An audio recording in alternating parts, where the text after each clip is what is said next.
Trump hearing. Judges sound skeptical of Trump's immunity defense. Appeal court judges have sharply questioned Donald Trump's argument that former presidents should be entitled to immunity from criminal prosecution. In a landmark case, Mr. Trump's lawyers said his time in office protects him from charges connected to his alleged effort to overturn the 2020 election. But the Justice Department argued the presidency was not above the law. Mr. Trump, the frontrunner for the Republican presidential nomination, left the Iowa campaign trail to attend. On Tuesday, his motorcade entered and left the Washington, D.C. courthouse through a rear garage. Mr. Trump sat silently with his attorneys during the 75-minute hearing. Advertisement. Speaking afterwards from the Waldorf Astoria Hotel, which was until recently a Trump hotel, he said his side was doing very well in the case and maintained he was facing political persecution from the Biden administration. The Republican is accused by special counsel Jack Smith of trying to overturn Democratic President Joe Biden's election victory in 2020. Mr. Trump, 77, says he should not face criminal charges because he was acting as president at the time. He has for years cited presidential immunity while battling civil and criminal cases. Whichever way the appeals judges rule, the case is widely expected to end up at the U.S. Supreme Court, where conservatives hold a 6-3 majority. The case could have a profound effect on the future of the American presidency and what is allowable by an individual who holds the office. It may also delay Mr. Trump's criminal trial for weeks, if not months, during a 2024 political campaign in which the former real estate mogul is a leading contender. As soon as the case began, the three judges on the U.S. Court of Appeals for the D.C. Circuit, Karen Henderson, J. Michelle Childs and Florence Pan, asked probing questions about the implications of their decision.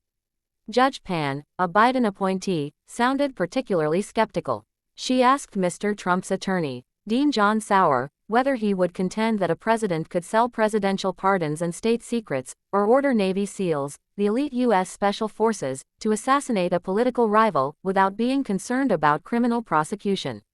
Mr. Sauer's argument boiled down to the idea that a president who is not convicted for impeachment by Congress cannot be subject to criminal proceedings.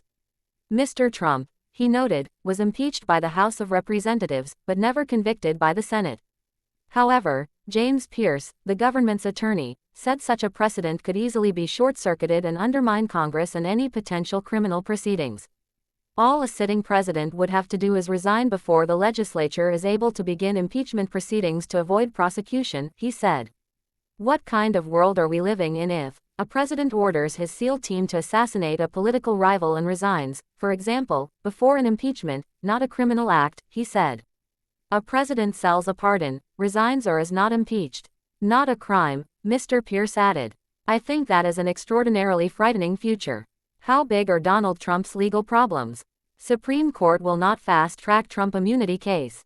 Mr. Sauer contended that prosecuting a president for his actions in office could paralyze government, particularly the executive branch. He said authorizing the prosecution of a president for his official acts would open a Pandora's box from which the nation may never recover. He posed the hypotheticals that George W. Bush could be prosecuted for giving false information to Congress to make the case for the invasion of Iraq, and that Barack Obama could face charges for allegedly authorizing drone strikes targeting U.S. citizens located abroad. While the judges seemed open to the government's arguments, they also expressed concern that a broad ruling against Mr. Trump's immunity claim could open the floodgates to tit-for-tat prosecutions. The answer may not be immediately clear, however. The decision on Mr. Trump's appeal will determine how one of the most high-profile trials in the U.S. will proceed. It could also have major implications for the office of the presidency. The immunity defense has already been rejected by U.S. District Court Judge Tanya Chutkan. In December, she ruled that having served as president does not entitle one to a lifelong, get-out-of-jail-free pass. In legal filings ahead of this hearing, Mr. Smith, the special counsel, warned that a failure to allow Mr. Trump to be prosecuted threatens to license presidents to commit crimes to remain in office. In a fundraising email on Wednesday, Mr. Trump said President Biden and Mr. Smith were attempting to strip him of his rights.